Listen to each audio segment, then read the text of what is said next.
subjetividad, construcción de la subjetividad, que es lo que van a rendir el viernes, si mal no recuerdo, Ramiro, ¿puede ser? Sí, el viernes tenemos el examen y los que rendían este jueves, que hay paro, tienen la posibilidad de rendir el viernes o la semana que viene. Eso lo decidían cada uno. Perfecto. ¿Rendir de qué? Yo estoy re ¿Cómo? confundida. ¿Rendir de qué? ¿De SEA? No entiendo. No, Ahora estamos en construcción de la subjetividad, que van a rendir jueves y viernes, pero el jueves se pasó para la próxima semana por el paro docente. ¿Sí? Bueno, arranquemos. Ustedes van a rendir. Primero, repasemos los temas que vamos a dar ahora, a ver si yo estoy bien, ¿sí? ¿Qué es lo que me pasaron? Sujeto o concepción del sujeto según Pichon-Rivière. Teoría de los ámbitos. Concepto de vínculo y grupo. ¿Puede ser esos temas? ¿O falta alguno? Sí, son esos 4 temas, incluido necesidad, que no es un tema, sino que abarca todos los temas. O sea, necesidad es lo que tiene siempre el sujeto y abarca todo. No es un tema específico, pero entra. Sí, No, es una palabra que forma parte justamente de la construcción de la subjetividad. Bueno, en este caso lo primero que vamos a hacer, a mí me gusta siempre para poder interpretar lo que vamos a hablar y demás, porque la subjetividad es una materia que a mí me gusta un poco porque nos permite a nosotros mismos conocernos, nos permite replantearnos, nos permite saber de dónde venimos, saber nuestra historia, nuestro pasado, nuestra creencia, nuestra religión. Esta materia te lleva a eso, inclusive a fijarte tu entorno, con qué grupo vos formás parte, cuáles son las voces del grupo que tenemos, cómo son nuestros vínculos, cuáles son nuestras necesidades socioafectivas. Por eso, en la primera parte lo que vamos a hacer es desglosar la palabra para que ustedes puedan comprenderla y comprender por qué estamos dando subjetividad en enfermería en este caso. Vamos a desglosarla en 2 palabras. Primero, construcción y luego subjetividad. ¿Qué es la construcción? Cuando hablamos de construcción, se refiere a un proceso dinámico y continuo mediante el cual algo se va a ir formando, estructurando o desarrollando a lo largo de un tiempo. Pero solo no en interacción con el contexto. O sea, es decir, se refiere a un proceso dinámico, continuo, en el cual se van formando y estructurando o desarrollando a lo largo del tiempo y en un contexto. En el campo psicosocial, cuando hablamos de construcción, se habla de identidad, de conocimiento, de vínculo, de subjetividad, que son justamente las construcciones sociales, que es donde nosotros nos estamos desenvolviendo. Estas experiencias no son dadas para siempre. ¿Por qué? Usted imagínense, nosotros a medida que vamos avanzando y creciendo, vamos cambiando también, inclusive nuestras necesidades. Y eso aprendido a lo largo del tiempo se transforma en experiencia. Y esa experiencia te lleva a que nosotros nos podamos vincular con otros, a hablar con otras personas. Y así se va construyendo lo que sería la parte histórica y cultural de nuestra identidad, de nuestra subjetividad.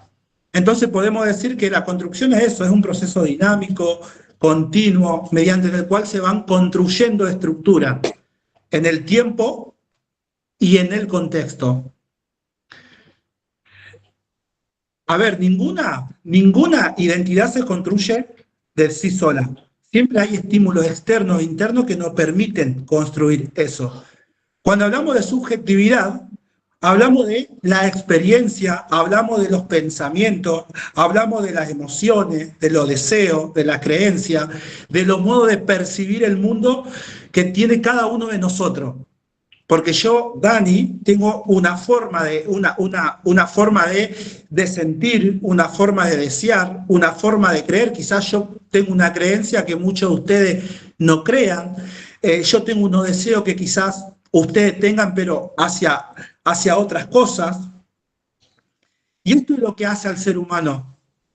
y vivir la realidad única. La subjetividad es eso. Entonces, construcción de la subjetividad, hablamos de lo que nosotros queremos, deseamos, sobre el contexto.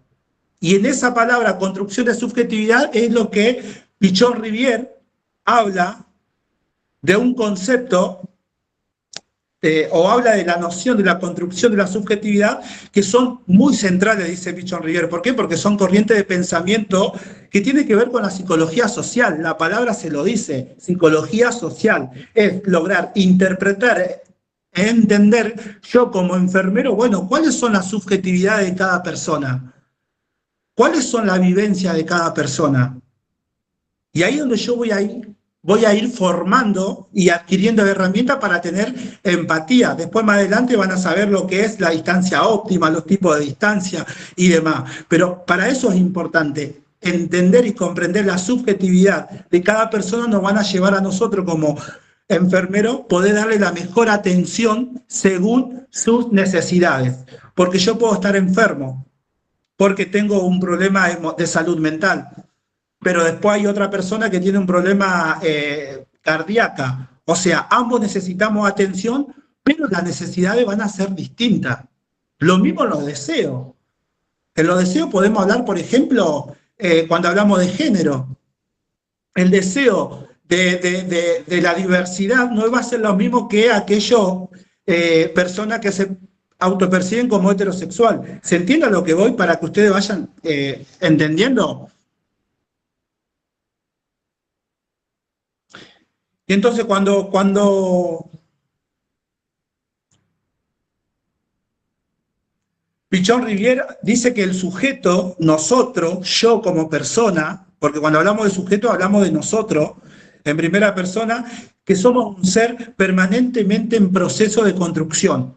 Nosotros, desde que nacemos hasta ahora o hasta que nos morimos, somos un proceso constante de construcción. Todo el tiempo estamos construyendo algo que nos permita a nosotros tener una vida saludable. Y ahí metemos la subjetivo. ¿Yo por qué deseo tener un vínculo con una persona? Porque tengo deseos, porque tengo expectativa, porque tengo quizás hasta mucha ficha en algo que puede salir. Si nos vamos al territorio, yo como enfermero, ¿cuáles son mis expectativas? Bueno, darle la mejor atención y acompañamiento al sujeto de atención para poder lograr que él tenga salud. Por eso es importante comprender eso. Y por eso Pichon Rivière define que el sujeto es una relación socialmente histórica.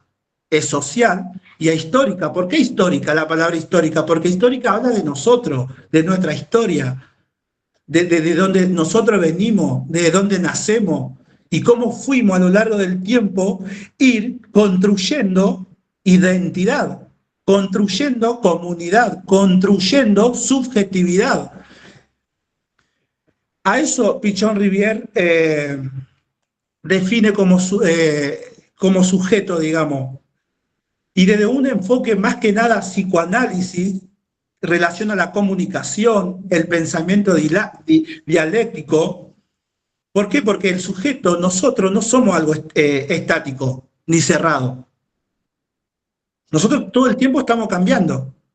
Desde que nacemos hasta el día de hoy, hasta que nos muramos, vamos a seguir cambiando. No es algo estático, donde yo solamente me quedo en esto, pienso en esto y no, voy cambiando todo el tiempo, porque todo el tiempo se me van replanteando situaciones que llevan a pensar de que o yo puedo estar equivocado o alguien puede estar equivocado.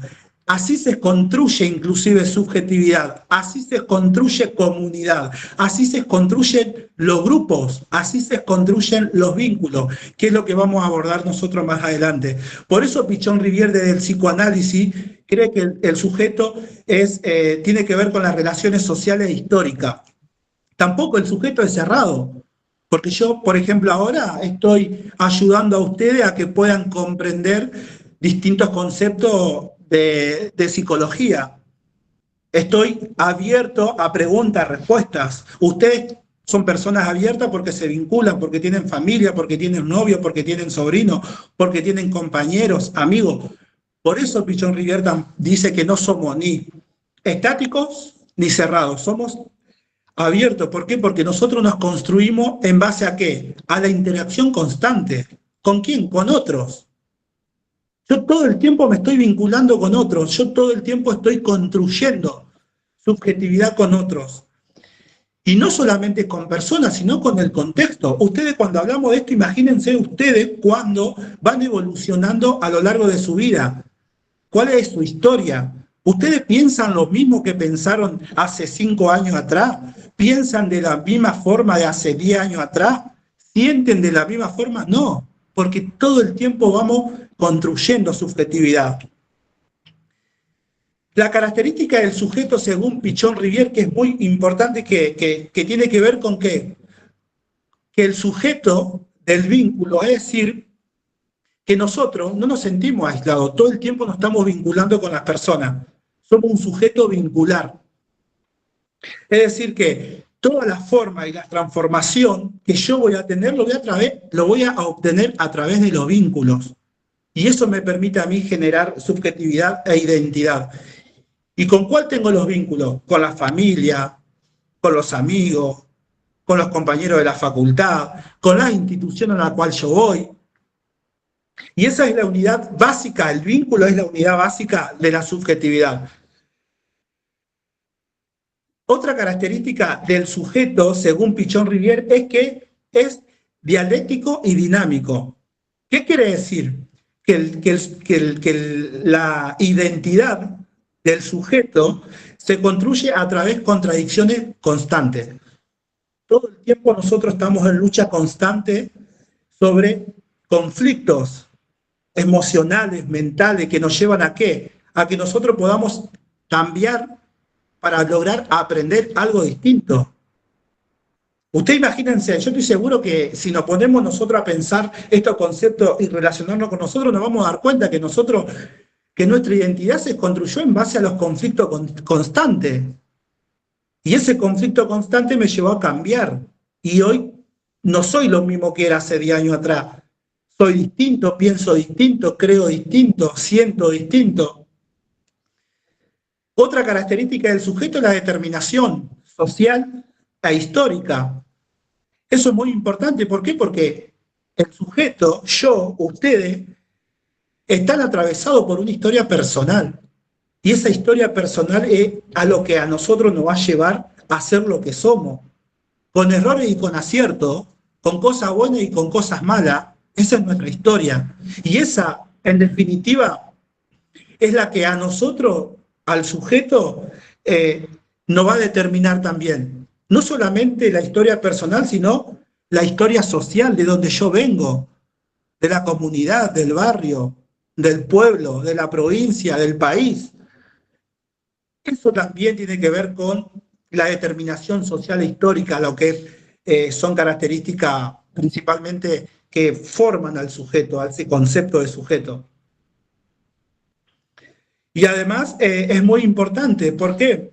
Porque la construcción cultural no es aislada. Nosotros estamos todo el tiempo vinculándonos con otras personas.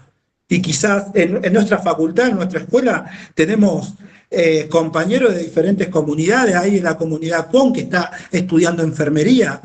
Y esa comunidad tiene otra creencia, tiene otro sentir, tiene otra forma de ver al mundo. Bueno, eso también es identidad y subjetivismo. Y nosotros tenemos que aprender también a cómo nosotros formamos y nos adaptamos para poder relacionarnos con otros tipos de cultura, inclusive. Otra característica del sujeto, ¿cuál es? Es la internalización de los roles. ¿Qué significa esto? Que es el proceso de socialización, es lo que nos va a llevar a nosotros a aprender. ¿De dónde? De la sociedad. ¿Y qué hay en la sociedad? En la sociedad hay reglas, hay normas, y esas reglas y normas tienen significaciones que la vida cotidiana a nosotros nos va a determinar también. Esto también forma parte de la construcción psíquica, de saber que yo, por ejemplo, si yo cuando yo vaya a rendir subjetividad, esa materia para poder regularizarla o promocionarla tiene requisitos. Bueno, eso a mí también me lleva a que yo sea mejor estudiante y pueda cada vez superarme más y más y más, porque quizás vaya, rinde mal una vez y voy a aprender, me va a agarrar una crisis, unos conflictos para decir, bueno, yo no quiero volver a no aprobar. Voy a estudiar un poco más, voy a buscar otros vínculos para que me ayuden a comprender y de esta forma ir y aprobar. Bueno, eso es cambio también. Eso es internalización de los roles. Es a lo que nosotros nos formen como persona, como sujeto.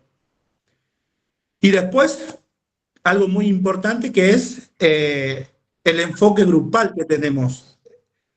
Según el enfoque grupal operativo de Pichon-Rivière, el sujeto también puede entenderse como emergente de un grupo, es decir, como una expresión de lo que ocurre a nivel grupal o institucional. Por ejemplo, yo soy primero persona, segundo estudiante y tercero soy militante estudiantil. Y estoy seguro que muchos de ustedes tienen diferentes tipos de roles en diferentes grupos. Seguramente ustedes son estudiantes, yo además de estudiante en la parte académica, soy ayudante de cátedra. O sea, eso también es a lo que nosotros nos forma identidad. Y cada uno de ustedes tiene un rol distinto en un grupo determinado. Porque yo estoy seguro que muchos de ustedes deben tener un grupo de estudio y en eso hay alguien que conduce al grupo. Hay alguien que dice, bueno, yo leo, otro que hace las preguntas, otro que se va al mate. Bueno, a cada uno yo le voy a dar un rol. Cuando, por ejemplo, tienen que presentar un trabajo práctico, bueno, va a estar el portavoz, va a ser el quien va a llevar adelante lo que cada uno de nosotros queremos. Bueno, eso también es parte de la subjetividad, eso también es parte de la construcción del sujeto. ¿Alguna duda sobre construcción de la subjetividad? Esto me pareció importante. A partir de esto, ahora vamos directamente a los conceptos, porque ustedes lo que van a rendir, creo que es escrito, Rama. Sí, es escrito a desarrollar. Y bueno, por lo que nos estuvieron diciendo, van a ser preguntas conceptuales y tratar de que en cada pregunta dar un ejemplo. Bien. Yo lo que quería agregar es que, por ejemplo, hay que entender que el sujeto, vínculo, grupo, todos los temas que tenemos están todos relacionados. En la teoría de los ámbitos se incluye a todos los temas. Y la necesidad es lo que mueve al sujeto, es el motor principal del sujeto. Si querés pasamos a los conceptos y lo explicamos. Bien. ¿Qué es sujeto? ¿Qué es el concepto de sujeto para Pichon-Rivière, por ejemplo? Para Pichon-Rivière, con todo lo que le vengo diciendo, armamos un concepto. El sujeto es un ser de necesidades que solo se satisface socialmente, en relación con aquello que lo determina. O sea, un sujeto para Pichon-Rivière es un ser de necesidades que solo se satisfacen socialmente. Cuando hablamos de socialmente, hablamos de ¿qué? De los vínculos. La necesidad que yo voy a satisfacer socialmente pueden ser laborales, a través de quiero tener un sueldo y quiero trabajar, y entonces va a ser laboral, el económico, el emocional, el familiar. Bueno, son necesidades que nosotros lo tenemos que satisfacer. ¿Y cómo lo hacemos? Socialmente. Porque la familia, el sujeto, los grupos están dentro de una de un vínculo, digamos. Y cuando hablamos de necesidades, ¿de qué hablamos? Cuando hablamos de satisfacer sus necesidades socialmente, hablamos de ¿qué? De lo que decía hoy, de un sujeto histórico personal y histórico social, que va a emerger de un contexto vincular. Entonces, sí. El sujeto comienza a tener necesidades desde el momento en que nace.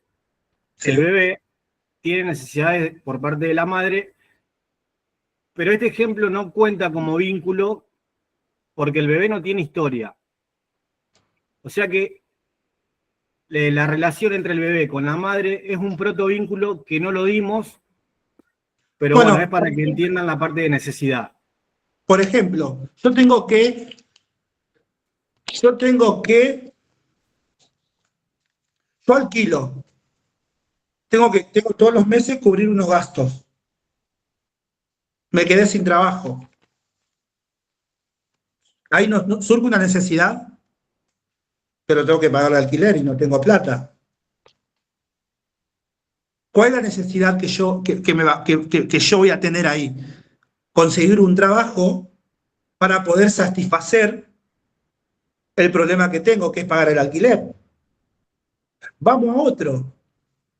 Por ejemplo, tengo sentimientos emocionales por alguien que tengo la necesidad de poder decirlo para poder liberarme. Por ejemplo, bueno, liberar me permite satisfacer la necesidad emocional que quiero. ¿Cuál es otra necesidad? Por ejemplo, la sociedad, ¿cómo se construye? Produciendo y reproduciéndose. Bueno, eso también es una necesidad. El modo de producción es una necesidad también sociocultural. ¿Se entiende a lo que voy? Lo que es necesidad. Cuando quieren dar ejemplo, hay millones de ejemplos de necesidad. Pónganse un ejemplo de ustedes, piensen cuándo tienen una necesidad y cómo se van a satisfacer esa necesidad. Ahí Fiamma hizo una pregunta. ¿Por qué es producido y productor? El sujeto es producido y productor porque el sujeto es la resultante de su entorno. Esa es la parte de producido. Todo lo que sucede a su alrededor es de acuerdo a cómo actúa el sujeto. ¿Y por qué es productor? Porque tiene la capacidad de poder cambiarlo. No lo determina, o sea que lo que a vos te pase en tu entorno, en donde vivís, la cultura que tenés, te condiciona, pero a la vez te determina. O sea que vos podés cambiar la forma en la que vivís. No sé si se alcanzó a entender. Sí, clarísimo. Ahora, sí, creo que piden que lo repitas, Rama. Siempre es la resultante de todo lo que sucede alrededor. Con quién vive, la cultura en la que se crió, la economía, la educación que tuvo, el estado en el que vive. Todo eso a vos te condiciona. Vos actuás de acuerdo a todo eso. Pero eso no te condiciona totalmente. Vos te podés quedar con todo eso que viviste o lo podés cambiar. Tenés la posibilidad de cambiarlo. El sujeto tiene esa condición que puede cambiar. Por ejemplo, los maestros, por ejemplo, ahora de la facultad, que cobran poco, que tienen condiciones de trabajo desfavorables, tienen la posibilidad de hacer paro para poder cambiar todas esas condiciones de trabajo. El Estado te condiciona, pero también te determina a que vos puedas cambiar esa forma de vida.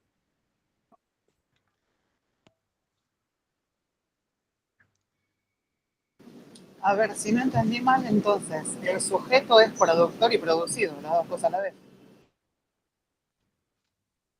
Sí. Sí, es producido porque es condicionado. Es condicionado al entorno en el que vive. Y es productor porque tiene la posibilidad de poder cambiar ese entorno.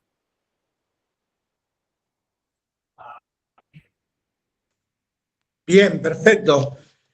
Bueno, y después, más que otra cosa que le pueden preguntar de sujeto, más que el concepto y dar ejemplo, ¿sí? Y seguramente le van a preguntar, bueno, ¿qué es el sujeto según Pichon Rivière? Y en eso ponen que eso es, que Pichon Rivière hay muchos, lo podemos abarcar de muchas formas. Yo creo que definirlo como un ser de necesidades que solo se satisface socialmente en relación que lo determine, me parece que es completo, entendible, y como ejemplo, si quieren pueden poner un ejemplo eh, cualquiera que les surja en ese momento, o sea, cualquier ejemplo de necesidad que ustedes pongan va a estar bien, porque siempre va a haber... Déjame agregar algo a ese concepto, que la necesidad tiene dos destinos. O se satisface o se frustra. Son esos dos destinos posibles de acuerdo a la necesidad de un sujeto. Claro, entonces podemos decir, en relación que lo determinan, punto, que pueden ser satisfecha o frustrante. Le estamos agregando contenido al concepto. Así que lo repetimos. El sujeto para Pichon Rivière es un ser de necesidades que solo se satisfacen socialmente en relaciones que lo determinan. Punto, que pueden llegar a ser frustrantes o satisfechas. Eso me parece que es un concepto bien completo. Ali, vos querías decir algo, que ahí veo que tenés la mano levantada. Sí, hola chicos, buenas noches. Con respecto a lo que vos dijiste antes, que la levanté antes a la mano, lo del bebé, ¿a partir de cuándo entonces empieza a ser un sujeto? Porque vos decís que él se satisface a través de la madre, porque tiene esa necesidad. Pero entonces, ¿a partir de cuándo empieza a ser un sujeto de necesidad? Sujeto de necesidad es el momento en el que nace. Todo ser humano nace con necesidad, es el motor del humano. Siempre eso, ténganlo en cuenta, que el motor del ser humano es la necesidad. Pero no puede formar un vínculo con la madre, el bebé, porque no tiene historia. Acuérdense que el vínculo siempre se forma por una mutua representación interna. Tiene que haber una historia, tiene que haber una experiencia y un contacto con el otro para que haya un vínculo. Lo que hay entre el bebé y su mamá es un protovínculo, pero eso no lo dimos, así que no se preocupen, pero no lo tomen como ejemplo cuando tengan que poner vínculo. Si van a poner algún ejemplo en vínculo, que sea siempre de algún adolescente o más grande, pero no tomen el ejemplo del bebé porque es un protovínculo. Listo, gracias. De nada. Claro, cuando hablamos de vínculo tienen que tener en cuenta que los vínculos se forman, se crean y es uno que lo va, haciendo crecer al vínculo. No es que uno nace con vínculo, no, uno nace siendo un sujeto, una persona que tiene la necesidad de poder relacionarse para poder satisfacerse a sí mismo y satisfacer a la otra persona, ¿cierto? Yo me acuerdo cuando lo di a este tema, nos daba un claro ejemplo de cuando uno se pone de novio, en pareja, además, uno no es que, ay, lo conociste hoy y ya te casaste, no. Vos tenés que crear un vínculo con esa persona para conocerla, saber quién es, y eso se va creando de a poco, y bueno, puede ser en la mejor relación de tu vida, como puede ser en la peor frustración de tu vida, pero los vínculos son cosas que se van creando, y uno como sujeto en el caminar y en el andar, va creando ese vínculo. Ahí hicieron una pregunta, a ver. Leonela, no toda interacción, para que haya un vínculo, tiene que haber mutua representación interna. Tiene que haber una interacción a través del tiempo y una historia compartida entre los dos. Claro, es algo mutuo de un grupo de personas a dos personas. Por ejemplo, nuestros padres, para casarse o llegar a tenernos a nosotros. No es que la miró, la embarazó y ya está, un vínculo, no. Fue un vínculo que se creó, fue una construcción de a dos, pero fue algo que se fue creando con el tiempo. Duran el tiempo los vínculos.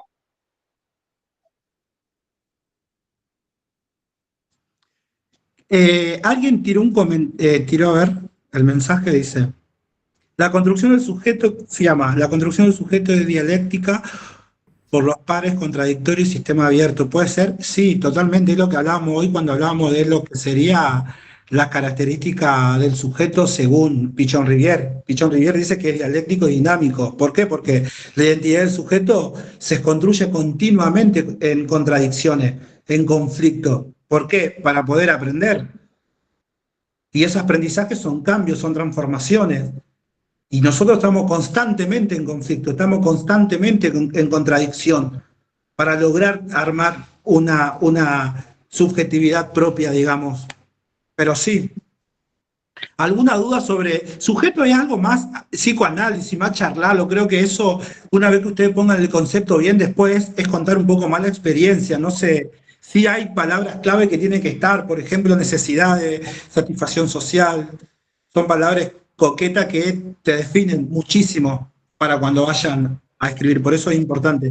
Y en caso que no se acuerden la palabra, traten de ser lo más claro posible para que cuando la profesora tenga que corregir, ustedes puedan interpretarlo como quieren.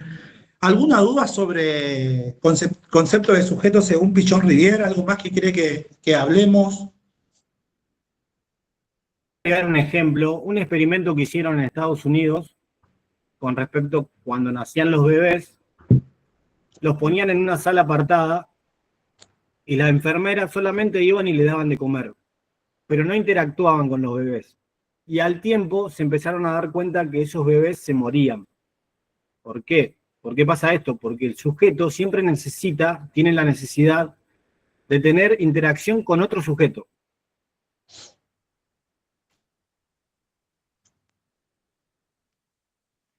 Bien. Vamos con teoría de los ámbitos, ¿les parece? Todos estos temas son conceptuales, después lo charlamos para que se haga más extenso, digamos, para que se pueda entender un poco más a lo que nos referimos a estos conceptos. Vos estás en el chat, Rama, léelo porque yo no estoy. Sí, biopsicosocial, dice Flor. Flor, no te alcanzo a entender. Si querés hablarlo, te escucho.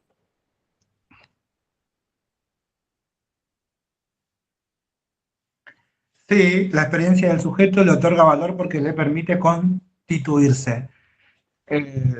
Biopsicosocial, y sí, porque nosotros somos la psiqui. Biológico, porque tenemos que tener una salud buena para que todo pueda funcionar bien, para que las hormonas se puedan secretar, para que todo lo que es la psiqui pueda funcionar. Y social, porque es nuestro entorno, es social. Por eso siempre es importante cuando analicemos a un sujeto, siempre desde el punto de vista biopsicosocial, ¿sí? Y en base a eso, después lo abarcamos. En este caso, nosotros nos vamos a quedar con qué parte. Con la psicosocial. ¿Por qué? Porque Pichon Rivière es eso, es un psicólogo social. Entonces, es importante que logramos comprender. En este caso, en esta materia sacamos lo biológico y nos quedamos psicosocial. Por eso hablamos de construcción de la subjetividad. Cuando hablamos de la teoría de los ámbitos, la teoría de los ámbitos es la determinación de la conducta y es una herramienta, digamos. Es decir, ¿por qué la determinación es la determinación de la conducta y a la vez es una herramienta que elaboró Pichon Rivière para poder pensar la conducta y cómo está determinada en los ámbitos que nosotros transitamos? ¿Se entiende? Es decir, bueno, vamos a empezar a analizar cuáles son los ámbitos en el que el sujeto se empieza a transitar para ver cómo nosotros vamos formando subjetividad. Entonces, digamos que este fenómeno manifiesta necesariamente cuatro ámbitos de expresión. Dentro de la teoría de los ámbitos, tiene cuatro fenómenos psicosociales, que es el ámbito que nosotros nos vamos a desarrollar en diferentes ámbitos. Yo se lo hablo en criollo para que después le pongamos el concepto, ¿sí? Cuando hablamos que la teoría de los ámbitos es cómo nosotros nos vinculamos, cómo nosotros nos relacionamos. Hay cuatro ámbitos en el que nosotros, de la psicosocial, nos vinculamos. El primero es el ámbito comunitario, que albergan otros tres, un poco más abarcativos, que tiene que ver, ¿qué es lo que va a abarcar en el ámbito comunitario? Las relaciones sociales, las relaciones históricas, tiene que ver con lo político, tiene que ver con lo ecológico, con lo jurídico, con lo cultural, con todo eso, es la comunidad. En comunitario ustedes van a entender un poco mejor cuando hablamos de comunidad, todo lo que incluye dentro de una comunidad. Por ejemplo, nosotros vivimos en una comunidad, el barrio es una comunidad, la ciudad es una comunidad. Entonces, en el ámbito comunitario vamos a encontrar algo mucho más abarcativo, que tiene que ver con todo lo que encontramos. Luego vamos a tener el ámbito institucional. Nosotros estamos sumergidos sobre instituciones. Por ejemplo, si hablamos del Estado, hay 3 poderes del Estado. Está el Estado ejecutivo, el poder legislativo y el poder judicial. A su vez, ese Estado tiene que generar políticas para poder satisfacer las necesidades de la sociedad. En este caso, por ejemplo, si hablamos de la universidad, es un ámbito institucional. Si hablamos, por ejemplo, de la policía, es un ámbito institucional. Si hablamos, por ejemplo, de los clubes de barrio, son ámbitos institucionales. Cuando hablamos de instituciones, son todas aquellas que construyen comunidad. Las vecinales, las juntas barriales, son instituciones. Todo aquello que nos representan de alguna u otra manera son instituciones. Y nosotros, nuestro ámbito, hay instituciones. Nosotros tenemos, por ejemplo, la municipalidad es una institución, la iglesia es una institución, y todo eso forman parte del ámbito. Y esas instituciones van a sí o sí estar relacionados con la sociedad, con nosotros. ¿Por qué? Porque van a desarrollar a la misma vez espacios, tiempos. Nosotros, por ejemplo, la institución, la universidad, que es una institución educativa, una institución de grado, que a nosotros nos va a formar, o nos va a capacitar, o nos va a dar las herramientas para que nosotros podamos salir a ejercer una profesión. Bueno, dentro de esa institución hay un espacio. La universidad tiene 13 facultades, cada facultad está representada en un espacio, y a su vez la carrera que yo voy a elegir dura un tiempo. Entonces, en el ámbito institucional hace referencia a eso también, ¿sí? Y cómo se construyen también los grupos. Si hablamos del ámbito sociodinámico, ahí habla justamente sociodinámico, es la diferente forma que nosotros tenemos en relacionarnos, en vincularnos. Por ejemplo, yo no me vinculo, no me relaciono de la misma forma con mi madre, con mi hermana, con mi amigo, con un compañero, con un jefe, con un colega. Yo con cada uno me vinculo de una forma, me relaciono de una forma. Dani, un segundito que... ¿Alguno tiene alguna pregunta? Que vea alguna mano levantada por ahí.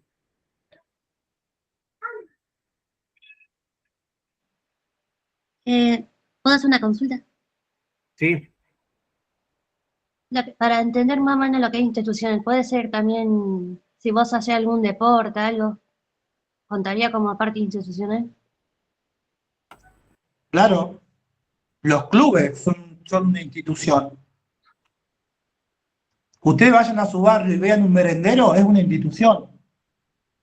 Que ustedes vayan a su barrio y encuentren una junta vecinal o un lugar donde hay representación de grupos, de personas, pasan a ser instituciones. Lo que es instituciones lo van a ver más adelante. Yo, para no complicarlo tanto, es importante que tengan claro que el ámbito institucional tiene que ver con todo eso, con las normas, con las reglas que nosotros vamos a estar sumergidos. Y el sociodinámico, como le dije. Y el último, que es el mío, el psicosocial, el psíquico, es el yo con el entorno. Y ese entorno es todo lo que nosotros venimos nombrando anteriormente. Si yo arranco desde mi psiquis para afuera, va a estar psicosocial, sociodinámico, institucional y comunitario. ¿Me siguen más o menos para que sigan? Usted imagínense, es como observar. Claro, chicos. Tengan siempre en cuenta que la determinación de la conducta de un sujeto arranca siempre de lo macro a lo micro. No arranca de lo psicosocial en adelante, sino que arranca de lo comunitario hacia lo psicosocial. Tengan siempre en cuenta esto. lo comunitario es lo que primeramente determina un sujeto. Y acá en los ámbitos tenemos la parte de lo condicionado y lo determinado. ¿Por qué? Porque todos estos ámbitos determinan al sujeto y te condicionan o te determinan. El sujeto tiene dos aspectos. Por un lado es condicionado por el ámbito comunitario, por el ámbito institucional, por el sociodinámico y el psicosocial. Pero todos estos ámbitos no te condicionan a que vos te quedes siendo de una determinada manera, sino que te podés determinar a cambiar tu vida. Totalmente, por eso el ámbito psicosocial hace referencia al sujeto, a mí, al yo, a su yo, al de ustedes. ¿Y eso qué es? Tiene que ver con la dialéctica intrasubjetiva e intersubjetiva e intrasubjetiva que construye lo que es la existencia humana. O sea, volvemos a lo que veníamos de hoy, en la construcción de su subjetividad. El yo, el psiqui mío, ¿cómo la voy a construir? Cuando yo hablo del ámbito psicosocial, estoy hablando de mí, de mi lugar de pertenencia, de mi lugar de representación, de mi lugar de necesidad. ¿Sí? Entonces, la teoría de los ámbitos generalmente hace referencia a un orden de determinación que se impone a través de un interjuego. Entonces, entendiendo eso, que la teoría de los ámbitos hace referencia a un orden, porque es un orden, si arrancamos de lo micro a lo macro, yo arranco con el ámbito psicosocial, sigo con el ámbito sociodinámico, sigo con el ámbito institucional y sigo con el ámbito comunitario. Si yo voy de lo macro a lo micro, arranco de lo comunitario, institucional, sociodinámico y psicosocial. Eso es lo que hace generalmente la teoría de los ámbitos. Hace referencia al orden de determinación que se impone a través de un interjuego. ¿Se entendió más o menos? Chicos, si alguno tiene alguna pregunta, ahora es el momento. ¿Cuál es la diferencia entre la intersubjetiva e intrasubjetiva? Bueno, la intersubjetiva, como lo dice la palabra, es entre sujetos. La comunicación, la relación que tiene un sujeto con el otro sujeto. Es la parte por fuera. Es todo lo que se da entre sujetos. Y la intrasubjetiva es todo lo que pasa por dentro de un sujeto. O sea, de uno mismo. Mis historias, mis experiencias, todo lo que fui viviendo yo a lo largo de todos mis años, que me condiciona y me limita a que yo vea al sujeto, a otro sujeto de alguna manera. Por ahí yo tengo alguna fantasía o lo idealizo de alguna manera, pero todo eso pasa por mi intrasubjetiva. Por lo que yo fui viviendo a través de todos los años, entonces veo a las demás personas por alguna idea mía que no es la realidad. Totalmente. Lo explicó súper claro, Ramiro. Una palabra desordenada es la que te define inter e intra. Inter, exterior. Intra, interior. Cuando hablamos de intersubjetividad, estoy hablando de yo con el otro. Y cuando hablo de intra, estoy hablando de mí mismo. Y todo eso, ¿cómo se vincula? A eso lo hablamos como ámbito psicosocial, ¿sí? Entonces es muy importante que en la teoría de los ámbitos ustedes puedan poner que hace referencia al orden de determinación que se va a imponer a través de interjuego. Porque todo el tiempo no estamos a ver quién es el orden más. A veces yo, desde mi subjetividad, me impongo sobre las normas y reglas que hay en lo sociodinámico, hay desde las instituciones. Yo, por ejemplo, para poder ingresar a la universidad tuve que cumplir ciertas reglas, ciertos requisitos. Y entonces en base a eso me fui adaptando. ¿Y en qué orden puse yo esos ámbitos? ¿Se entiende? La prioridad tiene que ver con eso también. No es muy complicado, pero teoría de los ámbitos es una herramienta que utiliza Pichon Rivière para ver el orden que vamos a dar en juego de interjuego, digamos, a ver qué pesa más sobre otro. Y eso tiene que ver también con qué. Tiene que ver con cómo yo me vinculo con el otro, cómo yo me vinculo con las instituciones, cómo yo me vinculo con la comunidad, cómo yo me vinculo con mi par, cómo yo me vinculo con el sujeto de atención. Cuando hablamos de vínculo, ¿de qué hablamos? Hablamos de la conducta social, hablamos de la conducta que yo voy a tener para con el otro y también para conmigo. Porque vincular es eso. La conducta es relacional, o sea que no podemos entender un sujeto si no es relación con otro sujeto. Eso es más o menos lo que tengo acá. Pero ¿qué es el vínculo en sí? ¿Qué es lo que entienden ustedes por vínculo? Roma. Bueno, vamos a pasar a decir el concepto de vínculo y después lo desarmamos y lo explicamos. El vínculo es una estructura interaccional compleja entre dos sujetos. ¿Qué pasa acá? El vínculo siempre es entre dos sujetos. No hay más personas dentro del vínculo. Tiene dos partes, es bicorporal y tripersonal. Bicorporal sería dos actores, un sujeto con otro sujeto, y tripersonal, ¿por qué? Porque dentro del vínculo siempre hay una relación interpersonal implícita. ¿Qué quiere decir esto? Que el sujeto está condicionado por su entorno, por su familia, por sus amigos. Esta es la parte de tripersonal, que es la parte de interpersonal implícita. Que hay muchas personas que condicionan al sujeto, pero no se ven.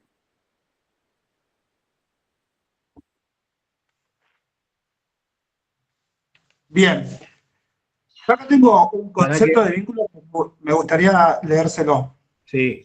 Vínculo es una estructura compleja que incluye dos sujetos, su mutua interrelación efectivizada en proceso de comunicación y aprendizaje.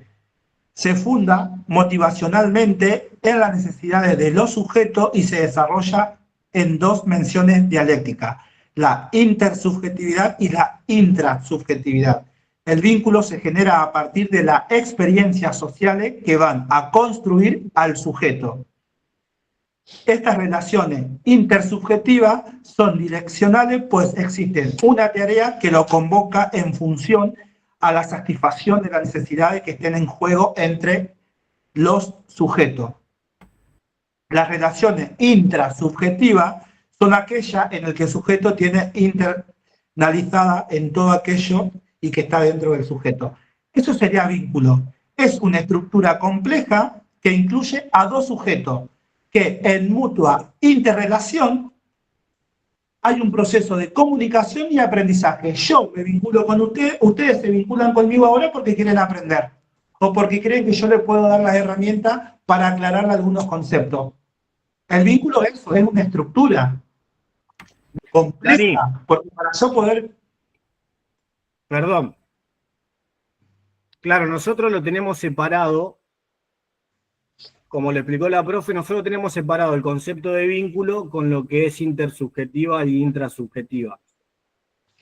El concepto de vínculo lo tenemos solamente hasta que es una mutua representación interna, o sea, es una estructura interaccional compleja entre dos sujetos y tiene relación con su mutua representación interna.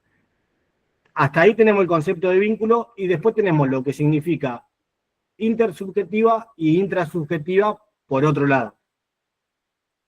Sí, que es lo mismo, porque el vínculo viene justamente de esas dos palabras importantes, de la intersubjetividad, intra. ¿Se entiende? O sea, yo no puedo tener un vínculo si no conozco al otro. Si yo no permito desde mi subjetividad, desde mi psiquis, poder generar lazos. Yo me vinculo con mi vecino a través de un vínculo. Yo me vinculo con los estudiantes a través de un vínculo. Yo me vinculo con mi pareja a través de un vínculo. Y cada vínculo es interpersonal, porque es a través de dos sujetos. no va a haber un vínculo de 3, no existe. Entonces, eso es importante. En un concepto bastante, digamos que es una estructura interaccional compleja que incluye a 2 sujetos. Eso es vínculo. Claro, y acuérdense también que el vínculo siempre arranca en la parte externa. Arranca por fuera y va hacia adentro. ¿Por qué arranca por fuera? Porque yo por más que yo, por ejemplo, me gusta a alguien, doy un ejemplo, me gusta a alguien, siempre la veo en la facultad, doy un ejemplo ahí, siempre la veo en la facultad y me gusta, y me idealizo a esa persona, pero yo no entablo un vínculo hasta que yo no me animo y voy y la hablo. Por eso siempre es externo. Tiene que haber una comunicación previa para que haya un vínculo. Por más que yo tenga la necesidad de conocer a otra persona, no va a haber un vínculo hasta que yo no entable una conversación con ella. O sea que uno de los dos se tiene que acercar para entablar una conversación.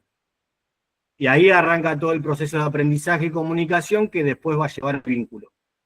Es un proceso externo que va hacia lo interno y vuelve a lo externo. Totalmente, por eso nosotros no somos estáticos. Todo el tiempo vamos construyendo subjetividad, porque yo arranco por el deseo, porque después de esa gana de que me gusta alguien, viene el deseo, viene la fantasía, que es todo construcciones emocionales en base a la idealización o no que le hacemos al otro sujeto. Eso es un vínculo. Ustedes imagínense cuando se vinculan con alguien por primera vez, o cuando ustedes, ¿qué tipo de vínculo tienen con las personas en las cuales se relacionan? Con cada uno van a tener un vínculo muy particular. Y a partir de los vínculos, ¿qué es lo que empiezan a surgir? Yo tengo vínculo con Pepito, con Pedrito, con cada uno tengo un vínculo. Y si ese vínculo, nos vamos relacionando uno con otro, y tenemos algo en común, que es, por ejemplo, yo voy a estudiar enfermería, no conozco a nadie, voy a cursar, conozco a Ramiro, conozco a Eliana, conozco a Ali, a Agus, con cada uno yo voy a tener un vínculo. Y que si ese vínculo es positivo, vamos a armar un grupo. Y si cada uno nos relacionamos bien y generamos buena onda, y ahí surgen los grupos, desde los vínculos. ¿Qué es un grupo? A ver, ¿qué es el concepto de grupo? ¿Vamos? Bueno, el concepto de grupo es muy parecido al concepto de vínculo. En realidad no hay mucha diferencia entre uno y otro, sino que el vínculo es entre 2 personas y el grupo es de 3 o más. Es casi similar. El concepto de grupo es un conjunto restringido de personas que ligadas en espacio y tiempo y por su mutua representación interna. ¿Qué quiere decir esto? Que entre el grupo, un conjunto restringido de personas con mutua representación interna. Si vos pones eso no estaría mal, pero bueno, le podés agregar algunas cositas más. En realidad, eso sería lo básico de grupo. ¿Por qué tiene mutua representación interna?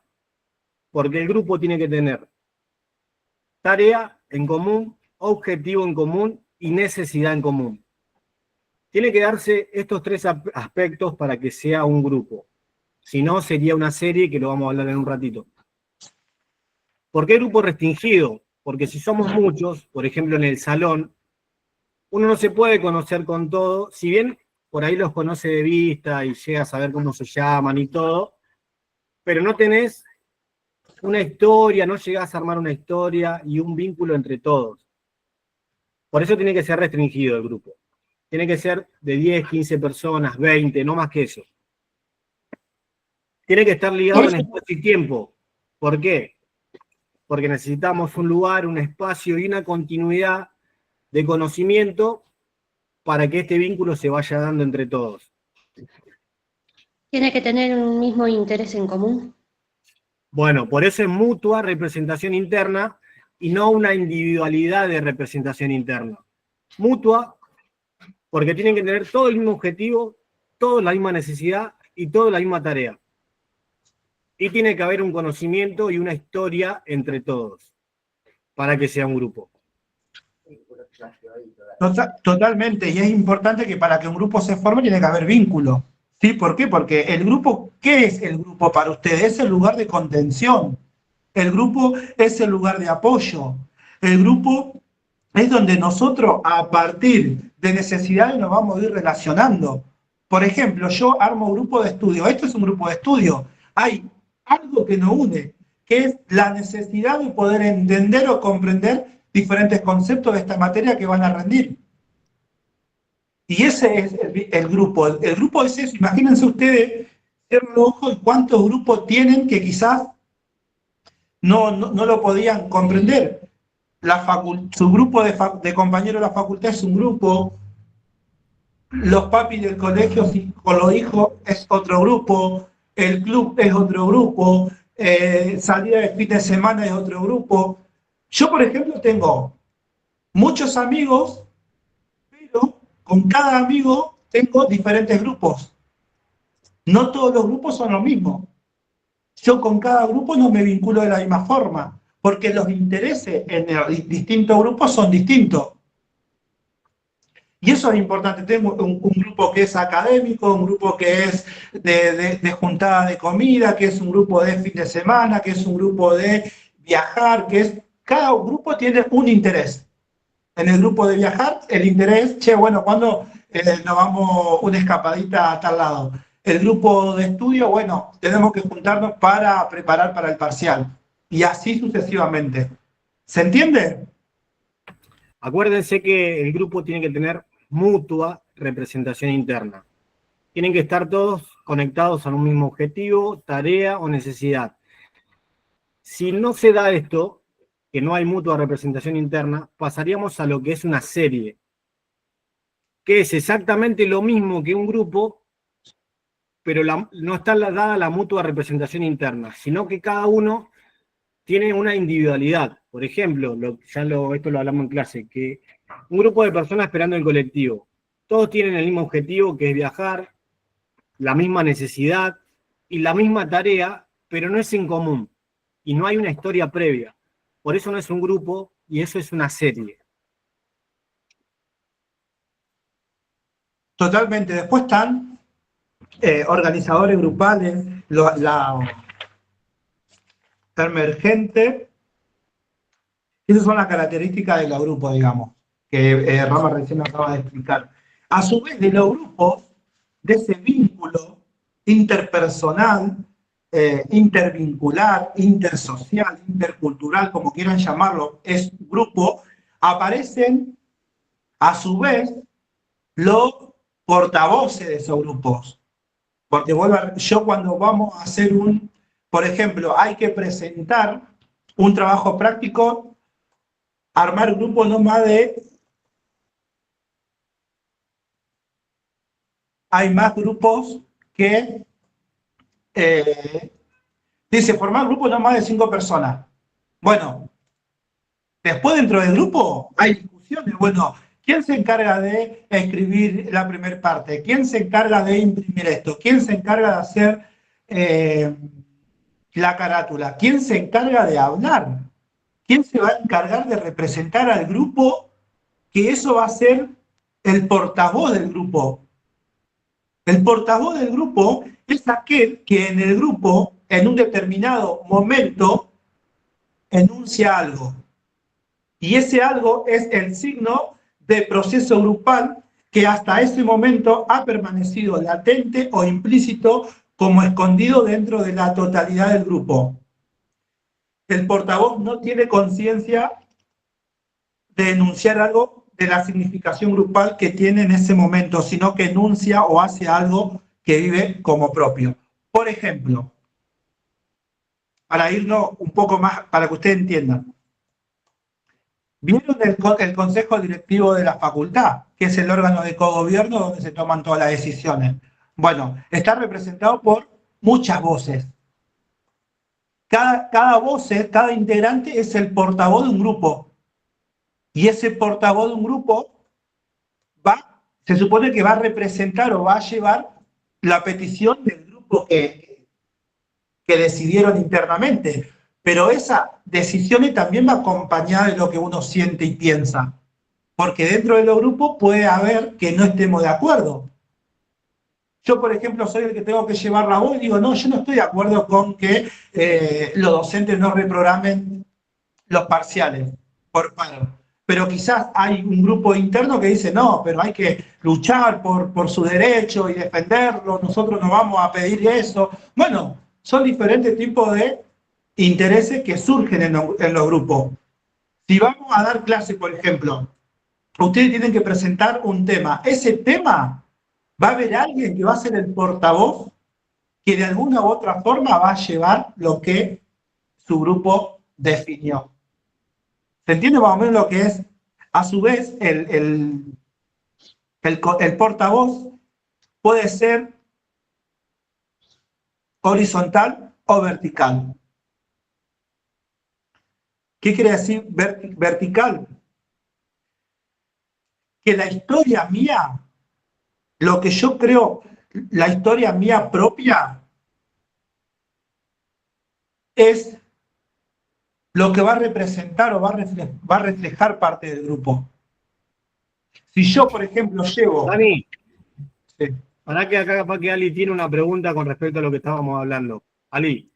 Perdón, no la vi, sí que lo diga. Sí, no hay problema.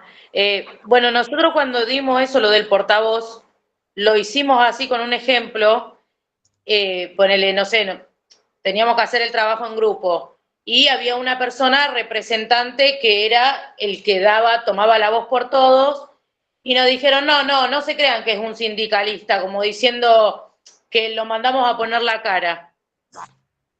Eso fue la respuesta de la profesora y nosotros nos quedamos así como que no entendimos entonces al final el concepto, porque en realidad, si no entendí mal lo que vos dijiste, somos el grupo, todos damos nuestra opinión, todos, y uno es el que, digamos, da la cara, pero él, con respecto a todo lo que nosotros opinamos.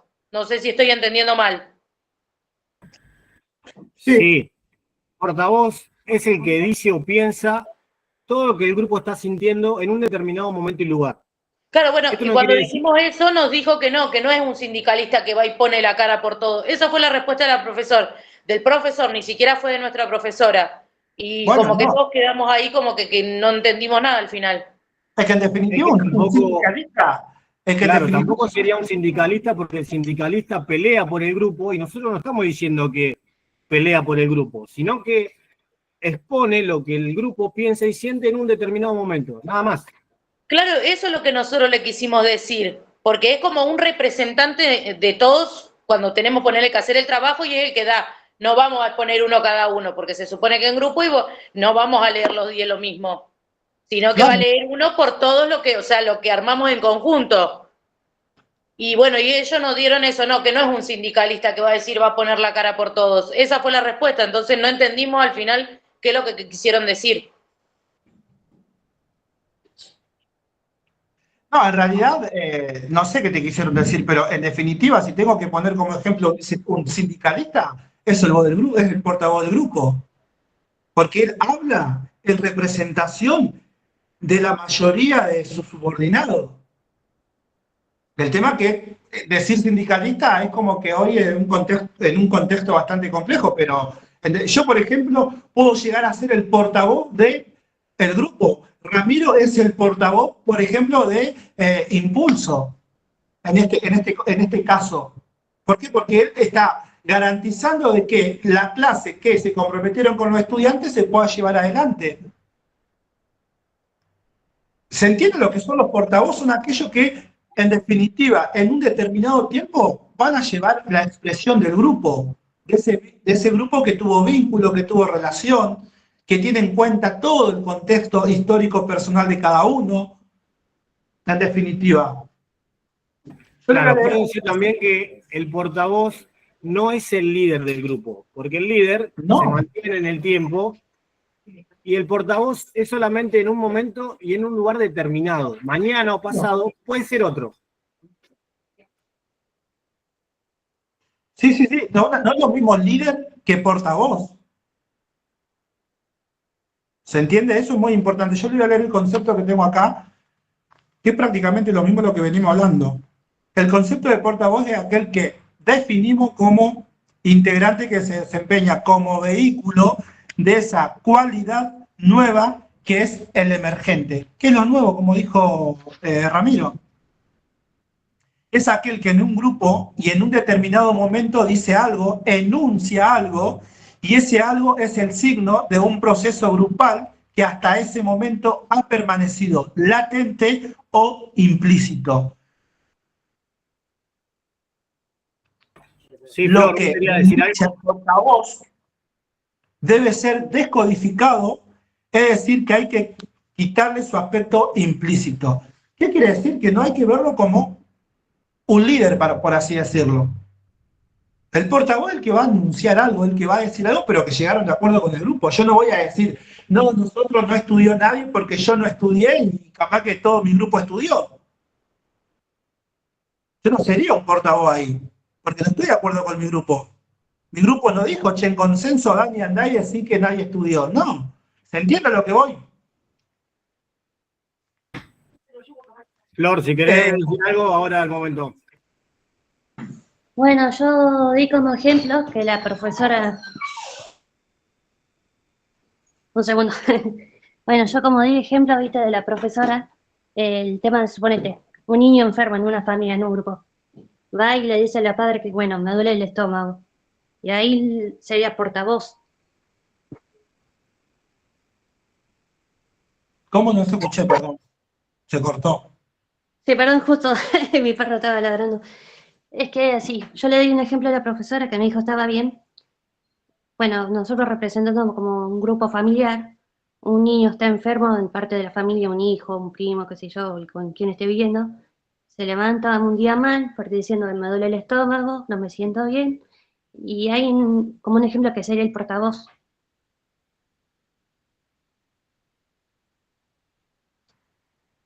Pero, a ver, vos sos, para que sea el portavoz de un grupo tiene que haber más de 3 integrantes. Sí, por eso digo, alguien de la familia. Por eso te digo un ejemplo de un nene que la profesora me dijo que estaba bien, de la Claro. parte de la familia. Se levanta un día mal, dice, bueno, mamá, me duele el estómago. La familia sería un grupo. O sea, no, si vos estás diciendo algo en representación de tu familia, serías el portavoz en ese momento. Está Sí. bien.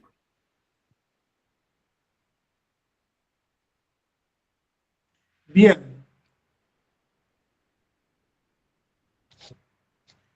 Después podemos hablar, Dani, de la emergente dentro de un grupo. La emergente, sí. ¿Qué es la emergente dentro de un grupo? ¿Qué entienden ustedes? La palabra se lo dice emergente.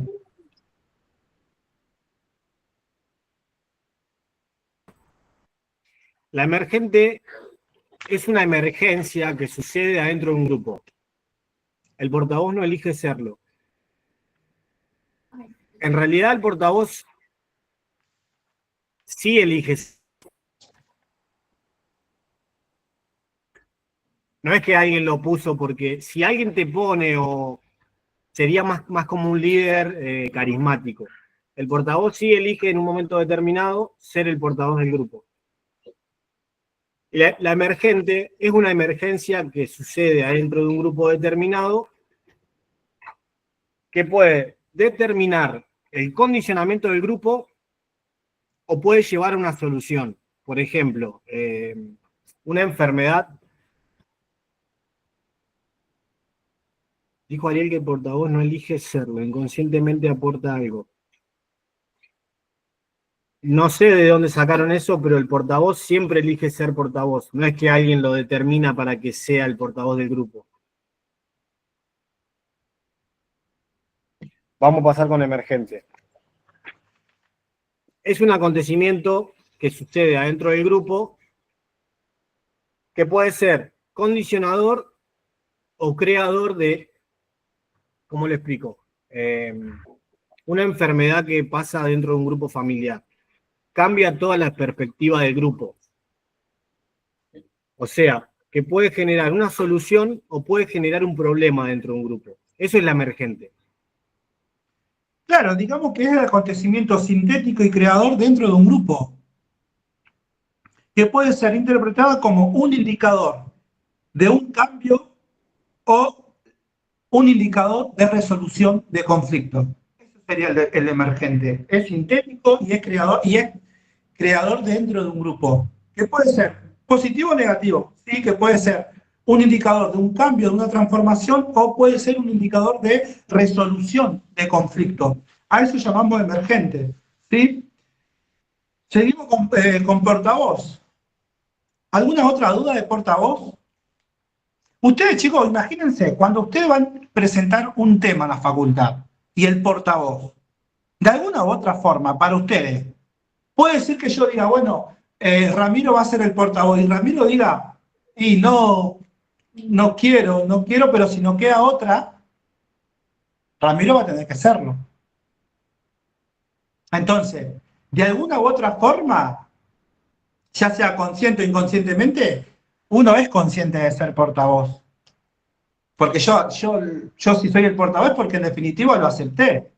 Si no puedo decir que no soy. ¿Se entiende a lo que voy?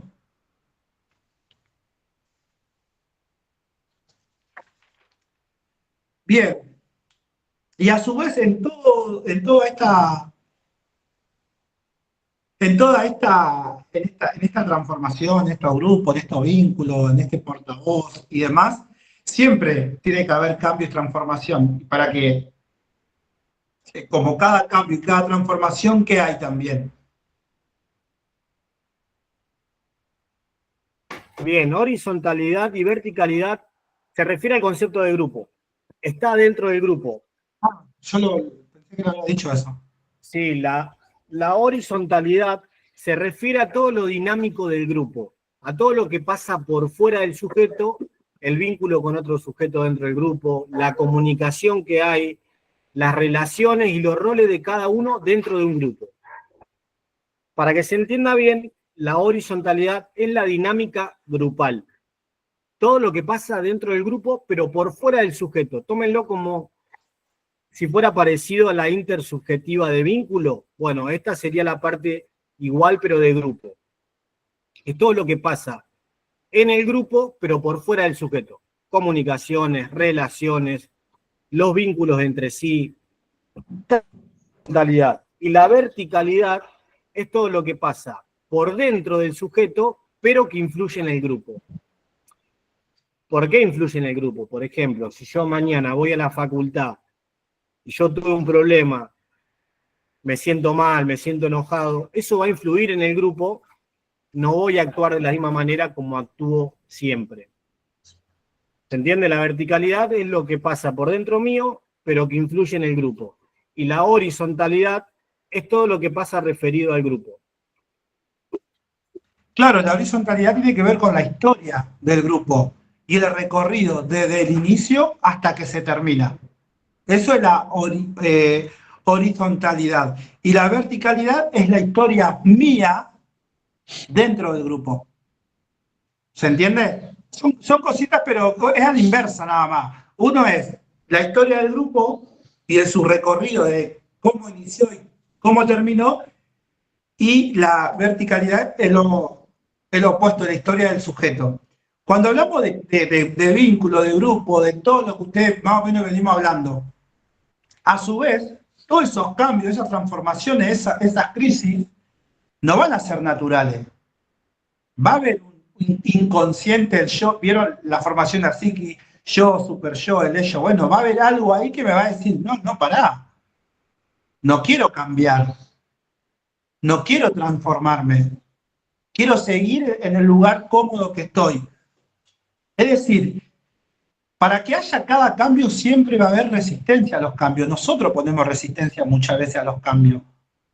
Nosotros nos oponemos a las transformaciones o a los cambios, negándolo, no aceptando, enojándonos, no querer ver las cosas. Por ejemplo, bueno, esa resistencia del cambio es un feedback donde sube, abajo, sube, baja. Por ejemplo, el que creo que ahí tiraron, el miedo es la resistencia a todo.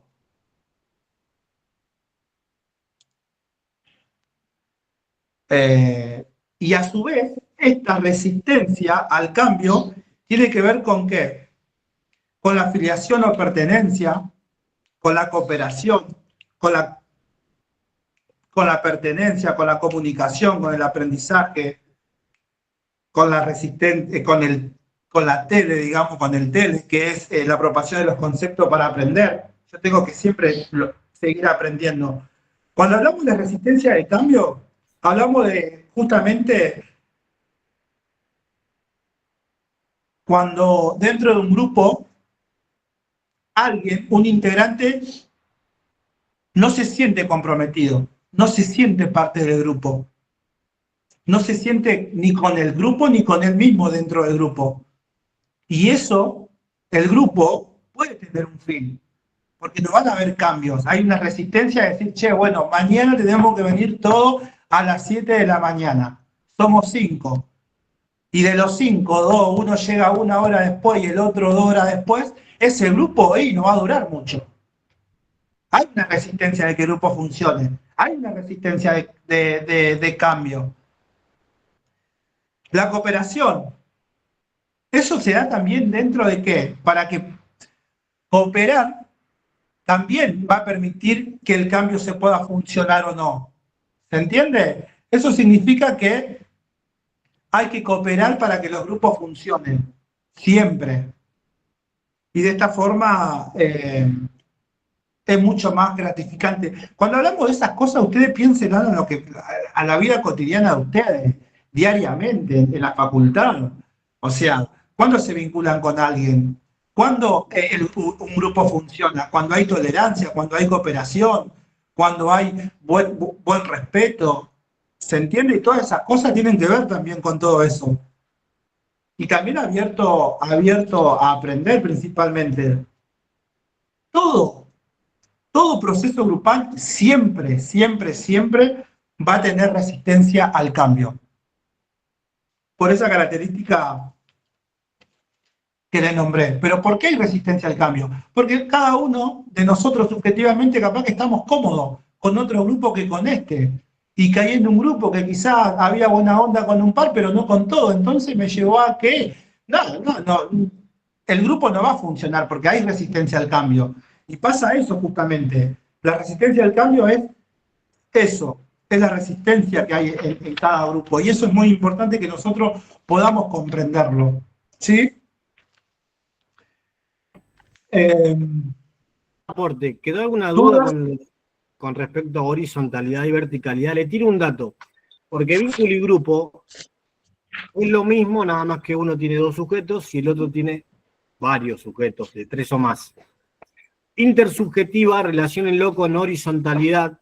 Acuérdense que intersubjetiva es la relación entre sujetos, lo que pasa entre ellos, y horizontalidad es lo mismo. Es todo lo que pasa entre el grupo y entre ellos. Y intrasubjetiva es todo lo que pasa dentro del sujeto, y verticalidad es todo lo que pasa dentro del sujeto y cómo afecta al grupo. Claro. Bien. Y para poder ver un poco grupo, no sé si entra con invertido eso. Sí, el cono invertido es para explicar cómo arranca un grupo, el sujeto dentro de un grupo, y cómo va transcurriendo en el tiempo y lo que va pasando dentro del grupo.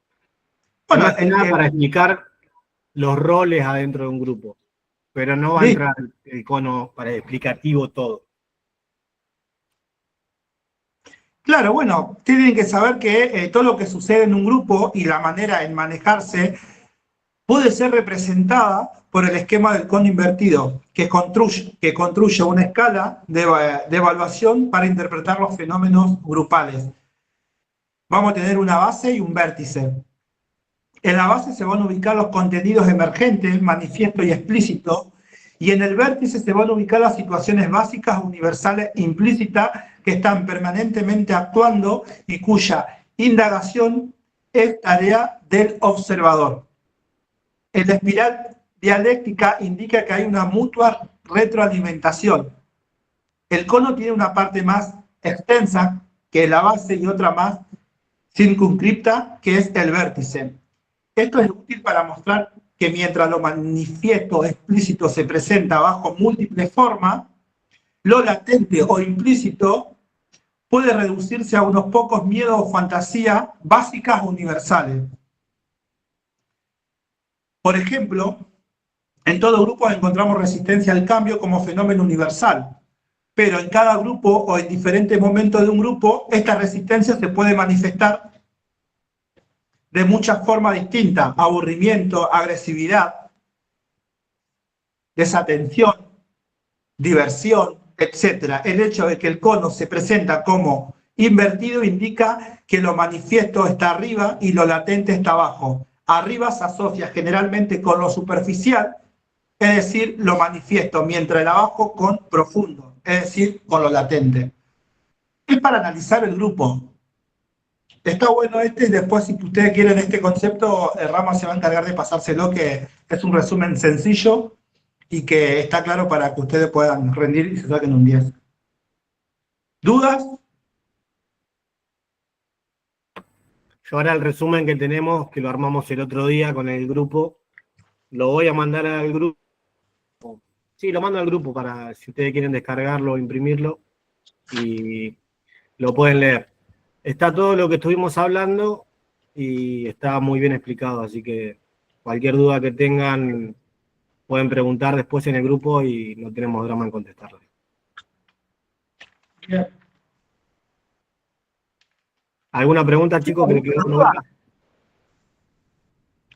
De cualquier manera, esto le va a permitir a ustedes, que son los temas, mañana nos vamos a volver a juntar a las 7 de la tarde, para que traigan todas sus dudas que tengan, y si tienen algún concepto hecho por ustedes, lo que podemos hacer es cambiar la metodología y mañana poder analizar los conceptos, ¿sí? Hagamos tipo un simulacrito, tipo pregunta-respuesta, y cada uno podemos ver qué es lo que escribimos para ver si el concepto está bien o si podemos agregarlo o sacarle información. ¿Les parece?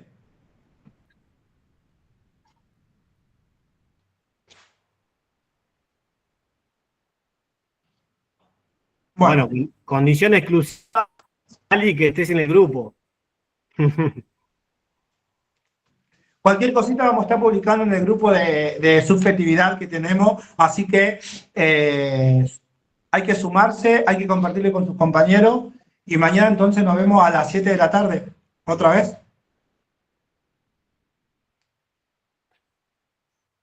Dale, gracias. Sí, yo igual lo saqué del que vos lo subiste en el grupo de nutrición, por eso me uní. Bien, perfecto.